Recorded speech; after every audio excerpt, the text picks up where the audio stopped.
Welcome to the Law Firm Growth Podcast, where we share the latest tips, tactics, and strategies for scaling your practice from the top experts in the world of growing law firms. Are you ready to take your practice to the next level? Let's get started.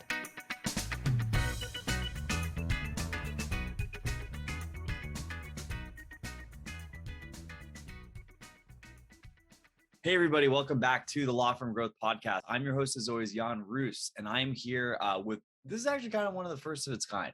So I'm here with a good friend of mine, Tom Boris, and Tom we'll let him get into a little bit more of the details, but he is the Boris of Shields & Boris, which is a super successful integrated estate planning practice based out of Pittsburgh, Pennsylvania. But Tom's a good friend of mine. We have been chatting quite a bit over these last few weeks because he's launching a coaching program, which is really interesting. But we were having a couple of talks and I was like, you know what?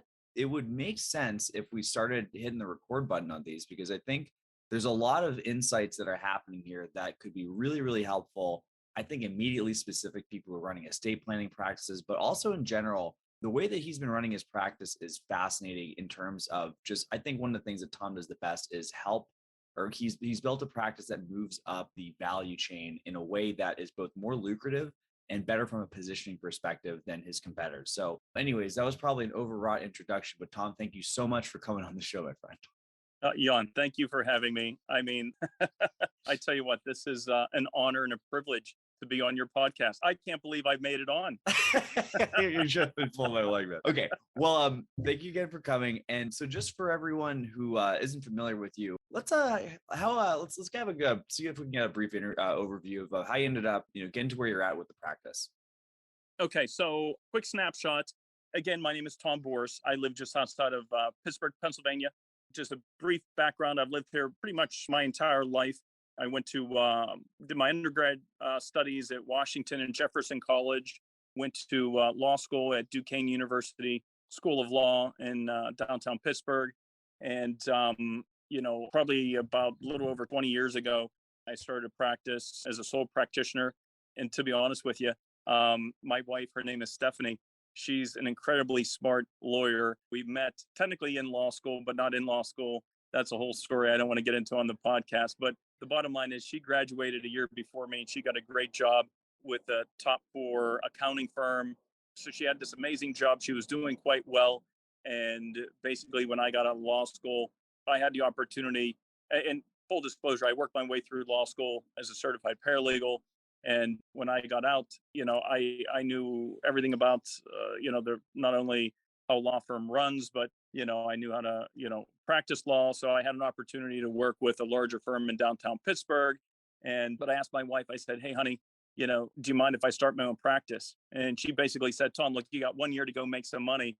And if you don't make money, you got to go get a real job. So, I owe Stephanie a lot and I appreciate her support because that year has turned into over 20 years. And, originally I was a sole practitioner and I fell into estate planning and elder law. I didn't know a thing about it. And this will tie in to how I met my business partner, Jim. But I remember it was towards the end of my first year, probably around the 10th month of my practice. And I was reading the newspaper and I was reading classified ads and whatnot. I'm like, I may have to get a real job. And I stumbled across this ad that there was an organization looking for a non-experienced estate planning elder law attorney to give referrals to. And I'm like, Eureka. I'm like, I said, I have to check this out. So called the company, I interviewed with the company. And then they told me after they hired me, they said, well, hey, Tom, look, you have to go through some training and we're going to introduce you to an attorney. His name is James P. Shields. And I said, okay, that's cool. So I pick up the phone, the phone rings and, it was answered. And then, hello, this is Jim Shields. I said, oh, Mr. Shields. Hey, my name is Tom Boris. And I was told by so-and-so to give you a call for training. He said, training for what? And I tried to explain. He said, I know nothing about this. And he hung up the phone on me. Well, I get a call back, the next day from Jim. And he's like, hey, Tom, I understand what's going on and I'll train you. And for the record, Jim, he was a sole practitioner as well. And in Pittsburgh, there was a major highway, I-279, that divides 2 towns. He was living in Westview. I was living in Bellevue. And so he was on the opposite side of the highway. And what this organization was doing is they were going around and they were giving presentations to the general public and trying to educate them about wills and trust and also some financial planning. At the end of these meetings, if anyone wanted a free consultation, they would then refer these people out. So Jim was already working with this organization, but he was booked out, 2, 3 months in advance. People didn't want to wait that long. So they brought me aboard. But anyhow, Jim took me under his wing and started to, teach me and train me, in estate planning and elder law issues. And basically over time, I think it was about 9 months later, Jim had, he had left the organization and started to do his own seminars, and he actually became partners with a close dear friend and colleague of ours. His name is Greg Miller. He actually runs Guardian Capital. That's our money management company. But Jim and Greg started to go around doing these live seminars. And it's probably about 9 months after that, Jim gave me a call. We went out to lunch and he said, "Hey, Tom, instead of us competing against one another and we had become friends, he said, why don't we partner up?" And I said, "Hey, that's a fantastic idea." And lo and behold, 20 years have gone by, in a flash. I don't know where the time has gone, but, we came a long way in 20 years because, at first we actually would do house calls, would meet people in their homes. And we have clients all over Western Pennsylvania. And I don't know how many, that are watching this know Western Pennsylvania, but we have clients as far north as Erie. We have clients as far south as like Greensburg. We have clients as far, east as probably State College. So we were traveling 2, 3 hours to meet with people, doing anything to help people, number one, but also we were running a business. We had to try to make some money. And then over time, we grew our practice from just doing basic estate planning, with the wills and revocable living trust. And then we eventually evolved into doing more elder law, asset protection planning, Medicaid planning, blossomed into doing financial planning in terms of life insurance, annuities, long-term care insurance, money management. But again, it didn't happen overnight. It's taken us 20 years to get here. I'm just so blessed and so thankful that, the good Lord had, number one, let me meet my wife. Number two, let me meet, Jim and Greg.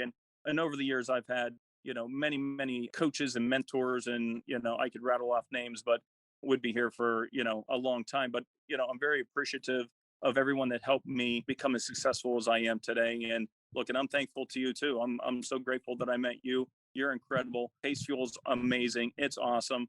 But that's a little bit of the background. Hopefully I didn't go into too much detail. Perfect. No, that's awesome. And then just as far as like a snapshot of where the business is at today, like you guys are on track for a record year so far, but where's the situation look like 20 years later as far as the size of the organization you guys are running right now? I mean, it's light years ahead. I mean, look to where I started as a sole practitioner. I mean, my first year, I may have made like 10 grand or 20 grand or something like that. I told Steph, I'm like, look, I made money. I don't have to, she didn't tell me how much money I had to make, but I made a little bit of money. But now we're well into, the 7 figures, on pace here for a record high year. It's a slow process. Again, it didn't happen overnight. And, it's still, a daily, I don't want to say struggle, but, it takes effort to, generate, the business, to generate leads and to keep moving forward. And I mean, now we have a practice, and let me see, we have, including myself, Jim, Stephanie, we have 2 other attorneys, Glenn and McKenna. And then we have, let's see, 1, 2, 3, I'd probably say about another maybe 11 or 12 staff members now, paralegals, legal secretaries. We have 3 offices, and that's just due to geographic issues here in Pittsburgh. It's, for those of you that don't know, Pittsburgh, we have a lot of rivers and tunnels. And it just seems that even though we live here in this area, you'd think people would be comfortable going through tunnels and crossing over bridges, but that's not the case. So, we have an office in the north of Pittsburgh, an office in the south of Pittsburgh, because again, people in the north don't want to go south, people in the south don't want to go north. And then we have an office towards the west. And so it works for us. But that's just the way it has to be. But again, we have come a long way. Again, financially, it's been an amazing ride. Yeah. I want to point out something too for the listeners as well. And this is something I've mentioned a couple of times in the podcast before. There's people that I've met, believe it or not, that basically had the same year that you had your first one, Tom, just, and been at this for the same amount of time. And this is a really good, I forget who told me this, but there's like, some people will have a 20-year career and some people will have the same year 20 times. And the comment that you made, which I think is really, really important to point out, is that it's every day is a new challenge. And the thing is that every day is a new challenge. If you're growing, every day can be very comfortable if you want to be staying steady or declining, right? But it's the fact that you choose to keep looking for the next thing and to push yourself farther that I think is a big part of what made your success so far. Quite honestly, yes. And one of the things that I will tell you is that, how can I phrase this? I mean, one of the things I'm very grateful. I'm very blessed. And quite honestly, if Jim and I and Shields and Bourse never grew any more than what it is today, I would be living a very comfortable lifestyle, very happy. I know Jim is already thrilled. I don't want to speak for Jim, but I think he would permit me to say this, and that he never thought that he'd be living the lifestyle that he's currently living. But for me, though, I mean, I'm of a mindset. I just want to preface this by saying that I'm not greedy in any way, shape, or form, but I'm just extremely motivated. There's a certain lifestyle that I want to live, and I haven't reached it yet. And it's always about me driving to do better. Look, I'll just be blunt. I want a G5. You know what I'm saying? Yeah. I want a private jet. I want multiple Lamborghinis, Ferraris. I want my, mansion in Turks and Caicos. That's where my wife and I one day will retire and live there. We do vacation there a lot. But the point being is, I'm not to that level yet. If I get there, that would be wonderful. That's my drive. That's what I want to do. And that may not be for everyone. I mean, and one of the things that, that I found, it's unfortunate. There are a lot of estate planning attorneys out. They may not even make six figures a year, or it's real close, maybe slightly under, slightly over, and they're stuck in this rut. But a lot has to do with mindset.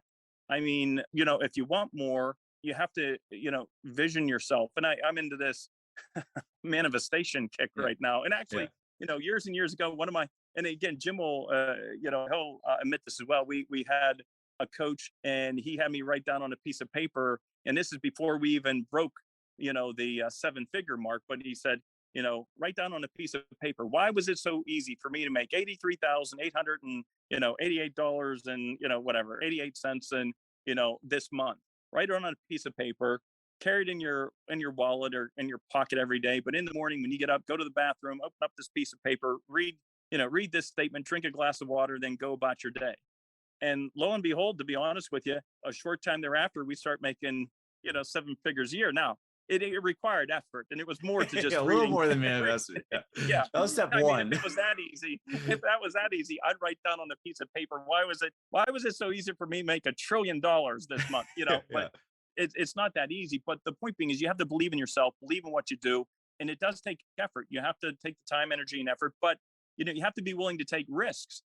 And the point being is, Jim and I, we have tried all different types of marketing schemes and strategies, and some were a bust. One I can remember, I'm not going to mention any names, but the company I thought it was an amazing way to try to generate people to come to seminars. And we probably dropped, I don't know, close to $80,000 or $90,000. And at the time, this is when we were young and just starting out, and it almost bankrupted us. But the only good thing that came of that was, we paid like $80,000 or $90,000 for our firm's logo. So for those of you go on shieldsandboris.com, you can see what we paid like $80,000 or $90,000 for. But but again, it's just a matter of, you have to try new things. And if we would have just stuck with doing basic wills and trusts, I mean, no, I wouldn't be in the position that I am today. We had to grow, we had to expand, and that's why we do what I call comprehensive estate planning. But yeah, I think that's a perfect segue too, Tom, because I was curious. And I think one of the key things too, and one of we talk about this a fair amount on the show, as far as when you have the ability to get and this is just super basic, you can go on Shark Tank, every single shark is going to ask this question: what's your customer lifetime value? What you guys have been able to do over the years by really advancing the level of both the estate planning and kind of building stuff in the office, into the offer rather, you have a situation where it's both unique and it's higher billing for you, which I think is fantastic. So let's kind of talk about, and this, also coincidentally is one of the things that I think, you have a lot to share about with this comprehensive estate planning pros solution. So let's kind of talk about that as a whole. So how did you guys over the years think about adding these services, and what's it done for the practice since you've added them?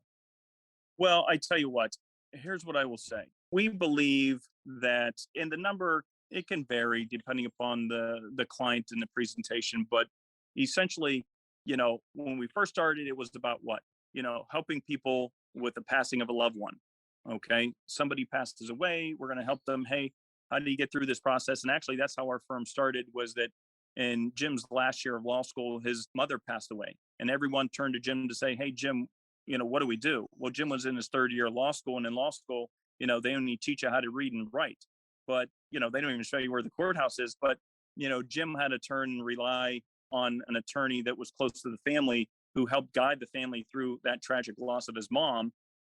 And that's what prompted Jim to, get into estate planning. But, after we partnered up, we quickly realized that it's not about just dying. I mean, it's about living. And heaven forbid, what if you live too long? And and what I mean by that is, today we're living much longer lives, but that's not always a good thing. Why? Because as we get older, a lot of people develop health issues, and right now, if you look at statistics, 70% of the people that reach age 65 end up needing some type of long-term care and support in their remaining years. So, I mean, that's a horrific number. So we quickly realized that, hey, it's not about dying, it's about living too long. So how do we help people, to deal with these issues? And, we say, hey, there's these problems of guardianship, probate, and a lot of the listeners to your podcast are going to be familiar with that. That's, you find guardianship issues and probate issues in every state, but, sometimes there's tax issues. In Pennsylvania, we have this Pennsylvania inheritance tax. We have this new IRA death tax. We have long-term care loss. We have loss of income. We have, market loss. I mean, you have all these problems that are bombarding the families. And we said, well, hey, look, we have to try to, tackle this. And look, we just didn't jump in all at once to say, oh yeah, we're gonna we're gonna do all this at one time. And again, this was a progression over a period of 20 years, because at the beginning it was just about what, setting people up with power of attorneys to avoid guardianship, and how do we avoid probate. And we were, preparing a lot of revocable or revocable living trusts. And that was, our bread and butter, I would say, probably for at least about the first, 3, 4 years, maybe 5 years. And then, we said, well, hey, look, there's a little bit more to this here with long-term care issues, start getting into, how to protect assets from long-term care. And then obviously we were blessed and had the opportunity there to be working with Greg on the financial side. And, Greg did take me under his wing to teach me more about the financials, and, where I made a mistake. And I always, I mean, you can ask my wife, I hate admitting that I've ever done anything wrong or made a mistake. But where I made a mistake was, I'm the type of person in my personality, I have to know everything about something before I give it my blessing and before I'm able to do it. And so, for example, when I first met Jim and he was teaching me about just the basic revocable living trust, I think I was like in my first 20 appointments or first 30 appointments, I don't think I sold anyone. Yeah. and it was because, and it wasn't because I couldn't sell, but I didn't believe it. And I was concerned. But after, I became more comfortable, with the revocable trust, and I just, a light clicked. I'm like, okay, well, this is actually a good thing. It's something different than what they teach us in law school, but this is legit and it works. But then I wish, however, though, that I would have probably listened to Greg and gotten involved in the financials sooner than I did, because I'd even be more advanced to, to where I am today. But finally, the light bulb, slowly and surely it clicked. I learned about, hey, what annuities are, what's the importance of life insurance, what about money management? And at one time, even before becoming a lawyer, I thought I wanted to be, a broker or a money manager. And I'm so glad that I didn't go that direction. And the reason being is, and this is nothing against financial advisors, but typically these financial advisors, come out of school, you get a job, you go into these large financial institutions, and then they teach you how to do it their way. And what I found over the years, I don't think their way is the best way, And again, I do believe that 99% of, whether it's attorneys, financial advisors, insurance agents, doctors, engineers, look, 99% of professionals out there are trying to give the best advice they can provide. But, what is that based upon? Their knowledge and their experience. And, and if an advisor is taught by this financial institution, this money management company, what are they about? I mean, these companies want to make what? They want to make money. So, and if you ask the question, where's the fiduciary responsibility? Well, as a lawyer, my fiduciary responsibility is to who? It's to the client. But if I'm a broker, if I'm an insurance agent, my fiduciary responsibilities to myself or the company. But the bottom line is, I'm just so thankful that I've learned how to do what I do today the way it happened, because I think and again, I truly, to my core, believe how we advise our clients is the best way on the planet. I don't think there's anything better. And I know that my ways, I'm not the only one that plans for clients this way. I know there are some other professionals who I've met over the years that have the same belief system. But again, it's just a matter of doing what's right for the client, and forgetting about what's best for the company or for your bottom line to make money. Yeah, I want to bring something into, because this is sort of a behind the scenes fact that we didn't actually speak to it at any point in this interview stuff. But within the Case to program, Tom is notorious for having one of the highest close rates of anyone who's ever gone through it. And it shouldn't come as a surprise, because I mean, the thing is that, and you guys can probably pick this up from the interview for the listeners, but you speak with such conviction, because when you're making a recommendation for someone, it is truly what you feel is in the best interest for that person. And you have an interesting position that you found yourself in, because unlike a lot of the other people in any of those disciplines you mentioned, you kind of have that situation where to the man with a hammer, everything looks like a nail, right? So you're able to be making the right recommendation, both within the discipline that you were trained in originally, but also knowing, okay, of all these different flavors of what I do, this is what we can do to make the right package and get the different things in place that will truly get some of the outcome. And also point something else too, kind of even going back to that conversation you're having about your goals and your dreams. It's like, you have to be in touch with that to be in touch with that with other people. And I think you're probably able to connect with the folks that find themselves in a consultation at a completely different level that, people that don't necessarily have this breadth of experience are able to have. Yeah. And I tell you what, and what also helps, and I found this, it's now probably even easier for me to, and look, and I'm going to use the word, and I know attorneys will cringe when I use this word, but it's easier for me to sell today than it was 20 years ago. Yeah, a lot has to do with experience, but a lot has to do with, again, our process and what we do. Because, again, when I'm sitting down with a potential client, look, I'm not trying to sell them a document. I'm not trying to sell them a power of attorney or a will. I'm presenting to them a comprehensive estate plan. We call them SEPs. And again, we're identifying the problems that are important to the client. And we just go down through 1, 2, 3, 4, 5, 6, figure out what their goals are, what is keeping them up at night, and then give them the solutions. And at the end of the day, I mean, who's going to say no to trying to solve the problems that we've already identified, which is going to cost, if we don't solve them, it's going to cost their family thousands or tens of thousands or, of dollars. So, this process, and I'm so thankful we do this comprehensive estate planning, because then that separates, us from our competition. Because, in Pittsburgh, there are other larger law firms that may do similar advising, just in terms of from the legal perspective. But to my knowledge, I don't think there's anyone that does this comprehensive estate planning, meaning doing all the legals and all the financials. And even when I'm doing my presentations, and we've got back into doing the live seminars again, and they're going well. But, at these presentations, I ask the audience, I say, well, listen, folks, and this is when I'm explaining what comprehensive estate planning is. And I ask the question, hey, folks, do you think I can solve all your problems through the use of just legal documents? And I pause, and everyone, I see some people saying, no, yes. And I say, well, no, I can't. I can't solve all your problems through use of just legal documents. Then I'll ask the question, can I solve all your problems through use of financial plans or insurance products? And the answer is no. So what do we need? We need the best of all of those worlds. And that's what we're able to provide for our clients: comprehensive estate planning.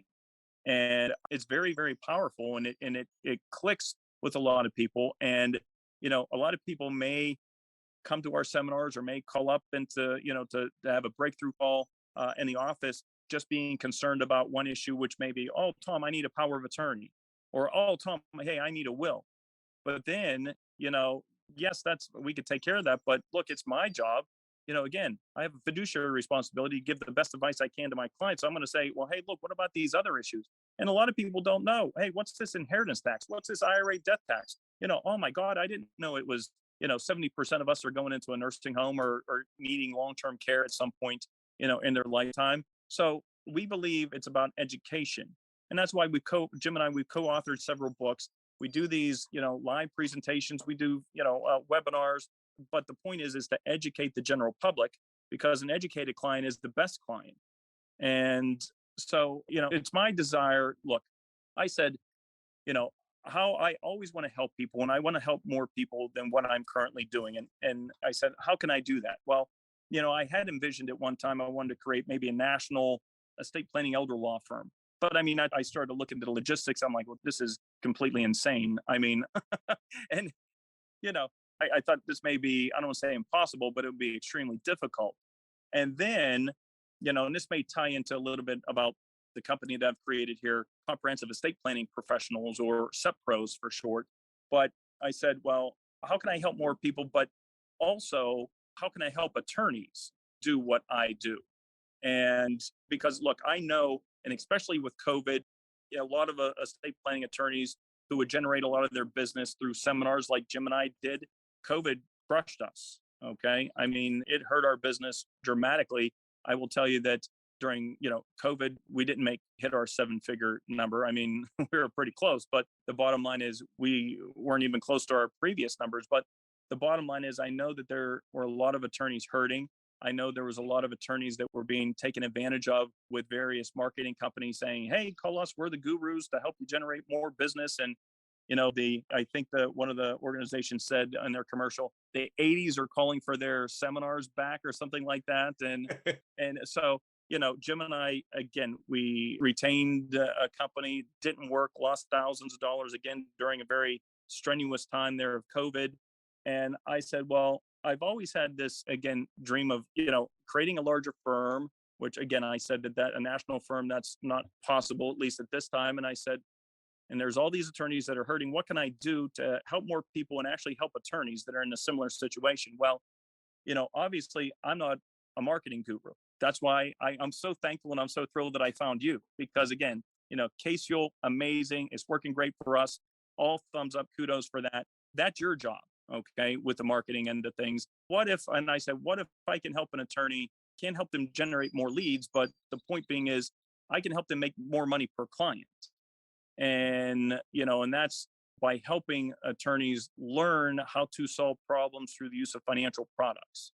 And I quite honestly, I think it's going to be the way of the future. I mean, I think that if lawyers haven't already started to look into this, they should, because again, it's going to be a way for you to distinguish yourself from all the other, just basic traditional estate planning or elder law attorneys that are out there. Because people love having, I hate to say a one-stop shop, but they love having a one-stop shop. They love being able to pick up the phone and talk to their attorney, financial advisor, insurance agent, all in one place. But again, I've sort of, maybe went sideways there on you a little bit, but. No, it's all good. I mean, we got a lot to go off of for that for sure. And it's kind of interesting too, because it's one of these things I always used to think about that was kind of interesting was just like the future of AI and stuff, right? Or just like where do markets tend to go? And they tend to go where situations where things that are commoditized are going to eventually get done by computers. And, if you've been feeling the hurt from LegalZoom in the last 4 or 5 years, well, guess what? You probably weren't doing that much sophisticated stuff with your estate planning practice, right? If what you were doing was honest to God, apples to apples comparable with something that somebody can do on their own for $500, then, shame on you for not providing more value at the end of the day, right? But yeah, I mean, it's interesting too, because I think on some level too, and it's, we actually just came right out in the open, Tom. We used to talk about intake on this on this podcast, but I'm actually following the lead from a friend of mine, Moshe Amsel, who says, screw intake. It's about sales. We should just call it what it is. But the truth is the clarity that comes from that is such an opportunity to provide value to clients that, here's the thing. If we were just sitting around and taking orders and somebody says, I want a will, and you give them a will, then yeah, why? You're not better than legal. I'm sorry. If you want to wait until but your job as somebody and I'm just getting up on my soapbox here, but it's like, if you have the expertise, then it's your job to figure out how to employ that, how to educate people on this stuff and how to create the desires, which is like, I'm going to hit the snooze button on the whole question process you've come up over the years, Tom. Definitely want to get back to that. But yeah, I mean, I think it's also true too, because if you think about adding these additional elements and getting both more sophisticated within the estate planning itself and adding these other facets to it, that you can really build a much more comprehensive thing. And like, you see this, to the point where it's almost parity at this point. I can't tell you how many, like, I swear to God, there's a legacy law firm or a legacy estate planners in every single state, probably every single county in the US right now. How can you talk about legacy without talking about some of these other options? it's, it's like building somebody a house without a roof, or like, a door. I don't know, I'm mixing metaphors here, but you get the idea.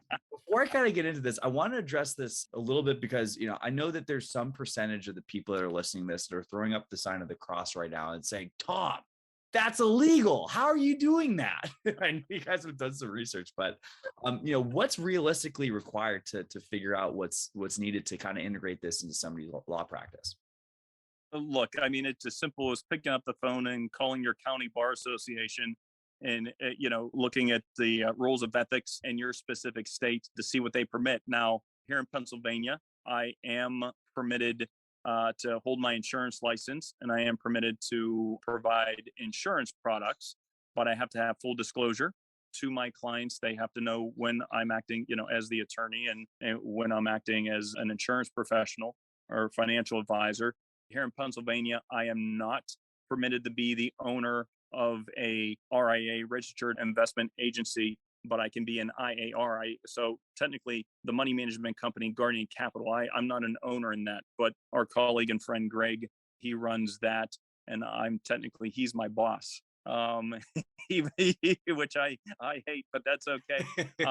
But here's the thing. So you have to look specifically at the rules in your state, and then plus, I will say this, and this is where Jim and we're perfect for one another. And Jim, he's older than me, and Jim's like my big brother.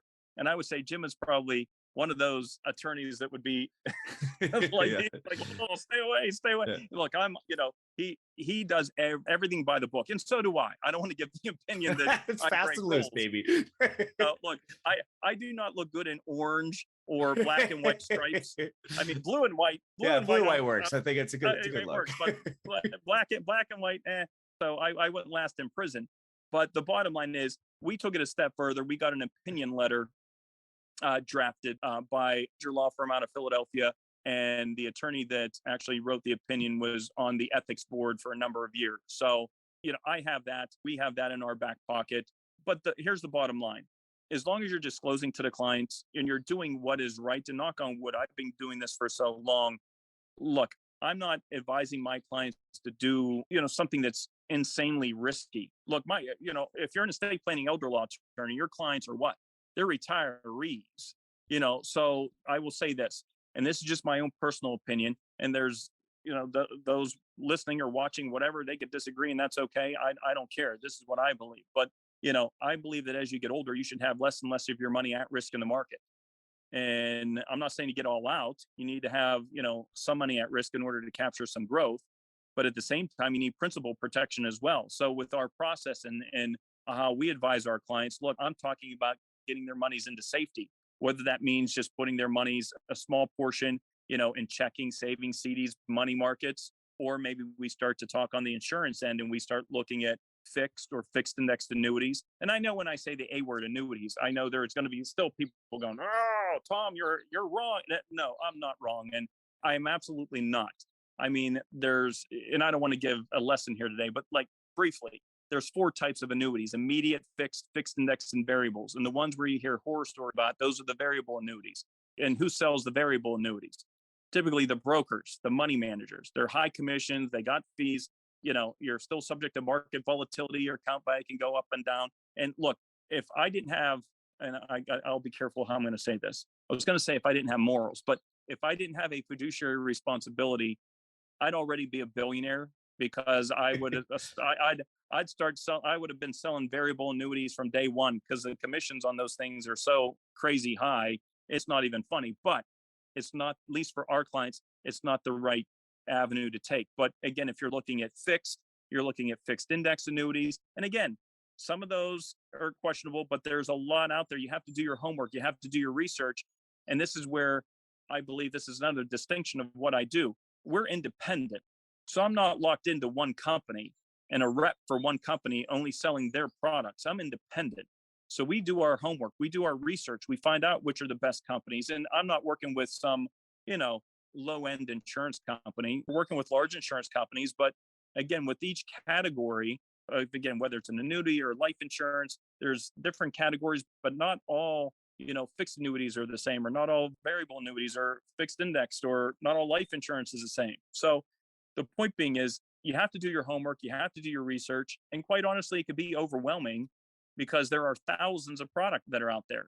But the bottom line, to bring this back in a little bit. So again, for attorneys that are interested in this, I mean, and this is something that within SEP Pros, I'm going to help them figure out the rules in their state. I already have some contacts with some attorneys that, look, I could probably find an answer fairly quickly for them. But again, you have to check with the bar, make sure you're doing what's right. And look, and I know there's some states, for example, in Maryland, if you're practicing in Maryland, you can't even recommend or offer insurance products to your clients. But again, there are ways, and again, for those attorneys that want to offer comprehensive, estate plans for their clients, hey, guess what? You may not be able to get your insurance license and recommend the product. Hey, maybe you can make an introduction to your client to someone like myself or, another, advisor that handles that and still help your client solve that particular problem. Does that make sense, Jan? Yeah, absolutely. And I want it because, I think we've talked about a few of these over the years, but like basically to kind of boil it down to brass tacks, like the kind of outcomes that you're able to get for individual clients. If you have any like awesome stories for savings that you're able to get people or great situations you're able to have, can you think of any that come to mind in terms of like something that you're able to do with this kind of enhanced set of moves that you weren't able to do with just getting the legal documents in place? So, Jan, okay, so here's a few examples. And look, Jim and I, we have a passion, again, not just for traditional estate planning, wills, trusts, and power of attorneys, but we also deal with elder law issues. So again, since more and more people are ending up going into requiring long-term care services, we have a program. It's called Don't Go Broke. It's literally, I think it's just amazing. So this is for clients. And again, you have to be the right age, the right health, and have the right amount of wealth. But the bottom line is we ask our clients 3 questions. Number 1, if you got sick, and Jan, I'm going to ask you. So Jan, if you got sick and you needed some type of care, where would you want to receive your care? At home, in an assisted living facility, or in a full-blown nursing home? I'm going to go with at home. Okay, very good. Because no one's like, hey, Tom, send me to the nursing home. I love bingo. I'm a big bingo guy. No, and especially with COVID. I mean, with COVID, my phone was ringing off the hook. Tom, how do we stay out of the nursing home? Yeah, it was a death sentence 2 years ago. Yeah, we shouldn't be laughing. But I mean, it was a sad situation. But the bottom line is, no one wants to go there. Even before COVID, no one was knocking down my door saying, yeah, Tom, help me get in there. So the bottom line is, look, how do we help you stay home? Well, look, there's no special trust. There's no special legal documents that I can create. But look, we can look at your financial assets and we could say, well, okay, so Jan, you want to stay home. And then we'll just say that right now, and this is statistics and numbers for Pennsylvania. So for in-home care right now, the costs are probably between $50,000 to $70,000 a year. Assisted living is probably about the same, depending upon where you go. If you need full-blown nursing home skilled care, you're looking at about $115,000 to $130,000. But again, Jan, you want to stay home. So the average stay, it's going to vary as to how long you're going to require care. In Pennsylvania, or I shouldn't say in Pennsylvania, but for us guys, we typically on average need care maybe 2.5 to 3 years. The ladies, they need care 3.7 to 4 years. Heaven forbid, if you develop a form of dementia, you may need care between 2 to 20 years. But the bottom line is, if you're spending $50,000, $60,000, $70,000 a year, and look, you may have a large enough estate where you could just pay that. But if you're just paying that, where's that money coming from? It's either coming from your checking, savings, stocks, bonds, mutual funds, cash value and life insurance, IRAs. But the bottom line is, at least for most of my clients here in Western Pennsylvania, a lot of the wealth has been accumulated in their IRAs or 401ks, their qualified monies, their retirement plans. So, the question is, Jan, look, yes, you could take this money out of your IRA or out of your savings and spend dollar for dollar for your care. But what if I could show you a better way to use that money, to leverage that money, to create a pool designed to create monthly benefits to pay for your long-term care, meaning your in-home care, assisted living, or full-blown skilled care for the rest of your life. You won't go broke. And if you never, ever need nursing home care, if you're not part of the 7% that needs long-term care, you're in that 30% that never needs care, and you pass away peacefully at home in your bed, what if I told you there could be a tax-free death benefit that gets passed on to your family? Is that something that we should pursue? That sounds pretty cool. It sounds pretty cool. So the point being is, we do this for clients, and depending upon age, health, and wealth, typically, and look, a downside, you have to be on the, higher net worth side. But look, what if I said, hey, let's peel off I don't know, $200,000 from your IRA, put it over into our Don't Go Broke strategy. That's going to create a pool of funds that would generate about $8,000 a month for, again, in-home care, assisted living, or skilled care. And Jan, and again, we don't want to get into personal. I know you're not married, but let's pretend you're married. And we'll say your wife, you get sick first. It's paying out $8,000 a month for you. But then a year later, your wife gets sick. What's it going to pay for your wife? Well, it's going to pay $8,000 a month for her as well. And how long does it pay? It pays for your lifetime. But again, if you don't, neither of you ever need care, and you pass away peacefully at home in your bed one night, well, guess what? There's going to be a tax-free death benefit. And again, based upon your age, maybe it's $225,000, maybe it's $250,000. But again, this is not, and for those thinking, oh, sounds like long-term care insurance, it is not traditional long-term care insurance. I don't like traditional long-term care insurance. I think it's a waste of money. They could jack up your premiums, lower your benefits. You're paying for something that you may never, ever use. And I know some of you listening are probably going to say, well, Tom, there's those Cadillac plans from like 15 years ago. Yeah, there were some really awesome long-term care plans, long-term care insurance policies years ago, but they don't exist anymore. So this is not traditional long-term care insurance. It's a wonderful tool. So again, I do this every day. I, peel off X amount, maybe my client has $1 million in their IRA or 800,000 and they have a high income, and we peel off 200,000 to take care of their long-term care needs. They're thrilled. Why? Because guess what? I don't have to get into creating those irrevocable trusts or the intentionally defective grantor trusts, which are those hybrid, irrevocable trusts, and locking up their monies and having somebody else control their assets. No, with this, I could just do a basic estate plan, create their power of attorneys for finance, healthcare, living will, HIPAA, create a revocable living trust so that they avoid probate. And then I do this Don't Go Broke strategy. And guess what? They don't have to lock down their monies. They remain 100% in complete control of their assets. And so I have clients every day that are thrilled. So that's one strategy. Another quick one, here in Pennsylvania, we have a Pennsylvania inheritance tax. Sat down with the client. Their inheritance tax was going to be in the ballpark $50,000. And so I said, look, you have a large enough estate to where when you died, the estate could actually pay the $50,000. But why on earth would you want to do that? Who wants to pay dollar for dollar for something, especially when it's taxes? So in their case, we set up a life insurance policy, and we took $20,000. It's a single premium, one-time payment.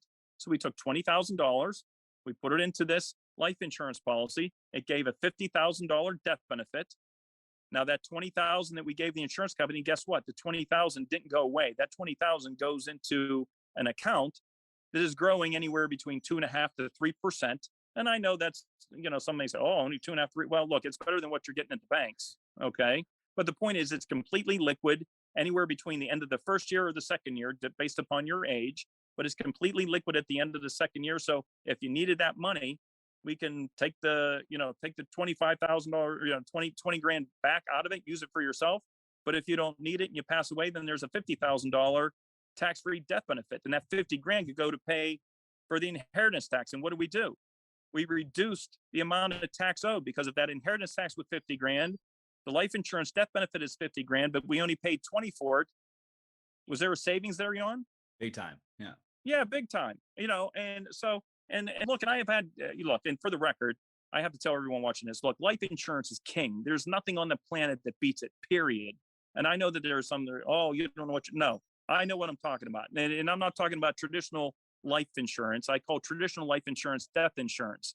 And I understand traditional death insurance, it doesn't benefit you. It benefits somebody else. There are these life insurance policies, just like the one I mentioned. It's like it's a savings account with a tax-free death benefit. Who wouldn't have one of those? I don't care how old you are. Who wouldn't want to have one of those? I mean, it's a no-brainer. And look, I have a client put $1.4 million, into this life insurance policy I just talked about. Now, look, my client, believe it or not, she was 85 years old, and she was in great health. I could get this policy up to age 85. But here's the bottom line: no, she didn't have $2.5 or $3 million of a death benefit. Her death benefit, believe it or not, her death benefit was only like 1.8 million or something like that. But the point being is, we turned 1.4 million that was taxable. We saved the inheritance tax, and we added on $400,000 of tax-free money onto it. So again, look, I hate taxes, And life insurance is one way to do that. But we have some other strategies. We have a smart plan, and this is for younger clients, to where you put your money into these programs and your money grows tax-free. So that in the future, you have tax-free retirement income. You could do self-banking where you can, buy vacation homes, rental properties, automobiles, and, and it's all tax-free money. So, the bottom line is, look, I can go on with examples of we're leveraging money to help pay for long-term care needs, to help reduce or eliminate taxes. This IRA death tax that we have now in the Secure Act, again, with the don't go broke strategy. Yes, we're dealing with the long-term care issue, but if we can use IRA monies, we're dealing with that, IRA death tax as well. So, and I know a lot of this sounds confusing maybe to some of the listeners out there, but look, you don't have to have all this memorized. You don't have to do it all at once. Again, you could do this over a period of time in steps and stages. Yeah.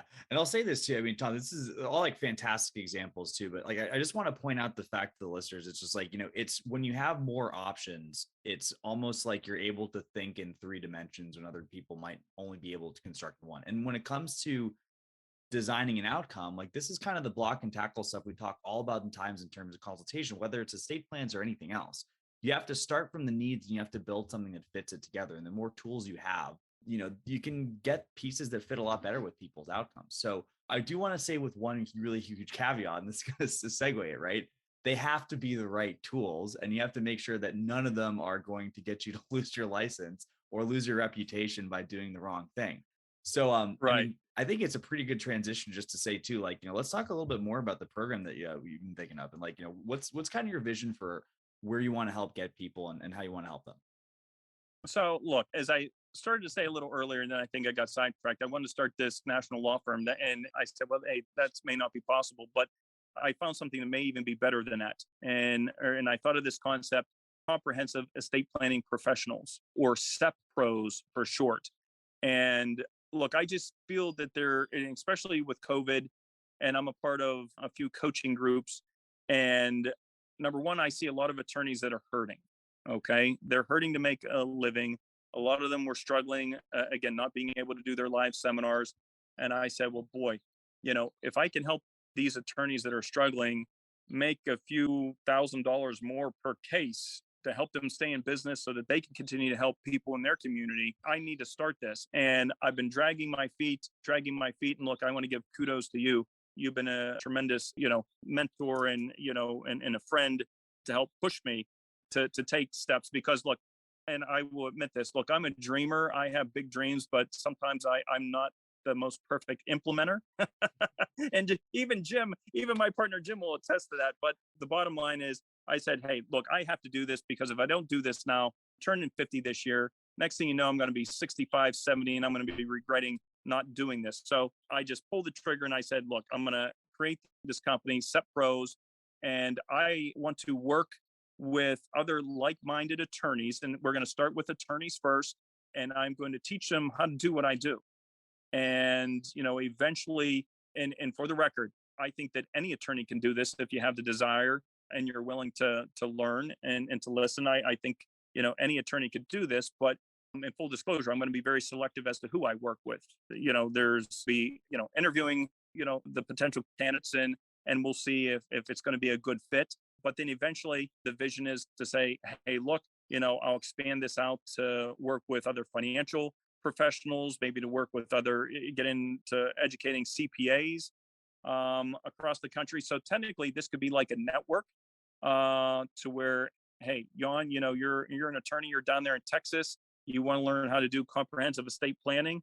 And look, and I know there's going to be some attorneys that, they may want to go all in and try to do everything. There's some that may like the idea of trying to help their clients solve all these various problems, but maybe they don't want to do it themselves. So the point being is, at first, I'm going to be there to be able to help them, through the process.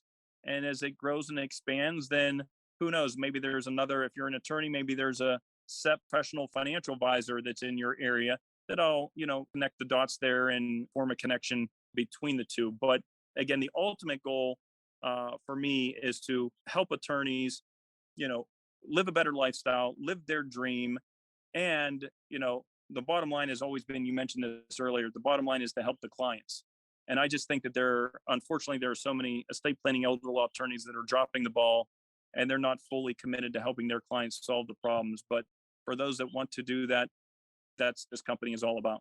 Okay, awesome. And I'll also kind of say this too. So when we were talking about getting this episode together, it was kind of interesting because we were like kind of debating when we were going to record this because, the truth is, and you can kind of gather from what Tom was saying there, it's like, it's not fully fleshed out. This is not like, sign up, add to cart, $20,000, buy now, installment payments, blah, blah, blah. Like the stage they're at. And I think it's really cool because, I think we want to revisit this at some point to see how things kind of progress. But this is sort of an interesting thing too. And then just as far as people who might be interested, like, what do you think is probably like a good way to kind of get the ball rolling?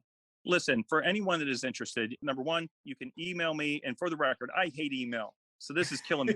But listen, you can email me at tom@sblegacy. That's S as in boy, or forgive me, S as in Sam, B as in boy, legacy, Legacy. So tom@sblegacy.com. And actually, to be honest with you, if you want to CC my administrative assistant, her email is Michelle, Michele, 1L. So Michelle@sblegacy. And then that way, if by chance I happen to miss it, she always picks it up on that. But just email me there. And from there, I'll get you contact information. Or you can actually just call my office directly. I'm going to give out my firm's number. So 724-934-5044. Again, 724-934-5044. Ask for Michelle, or she's at extension 115. And, obviously she'll be anticipating receiving some calls, and then we can, set up a time to chat and see how I can help you and if we're going to be a good match. Okay, super cool. And we'll get all that stuff in the show notes for everyone who's, in the car or something like that. Do not, you don't have to pull over and risk death to get this information making accessible.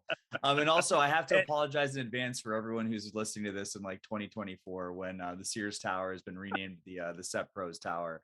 And you missed the ground floor. But anyways, for everyone who's listening to this in 2022, highly recommend. And again, I know this is probably not hiding this too well, but I really like what Tom's been doing. We're super good friends, and I can't recommend this wholeheartedly enough.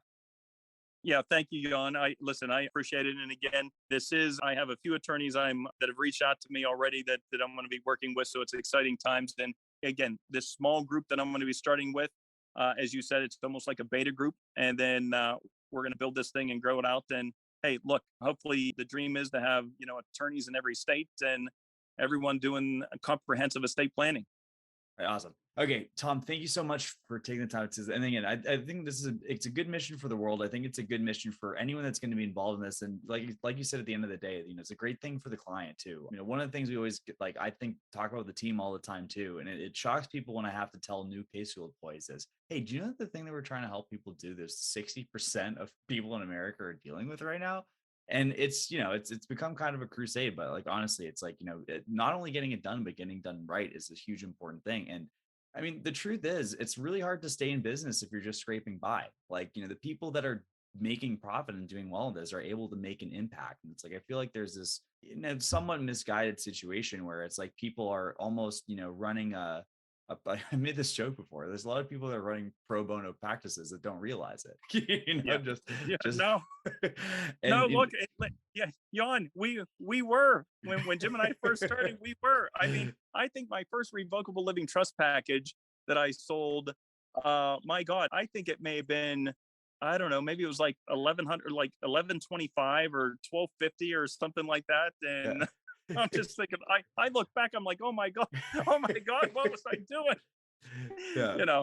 But no, it's so important because once when you arm yourself with the knowledge, it's just that's sort of the thing too. And this is something that I didn't you mentioned this kind of in passing, Tom, too, but a big part of the reason that you're there is that you've taken the time and the energy and the investment and all this stuff to get to the point where you're really moving the needle forward on this stuff. So just if anyone's kind of resonated with the example that Tom's provided here, again, do ask. Just a thought. But anyways, Tom, thanks again for taking the time, and I really, really appreciate this interview. It was interesting to have a conversation in this format. I'm sure it won't be the last time. And for everybody else, I will see you guys next Tuesday at 8 a.m. Eastern on the Law Firm Growth Podcast. Thank you for listening to the Law Firm Growth Podcast. For show notes, free resources, and more, head on over to casefuel.com/podcast. Looking forward to catching up on the next episode.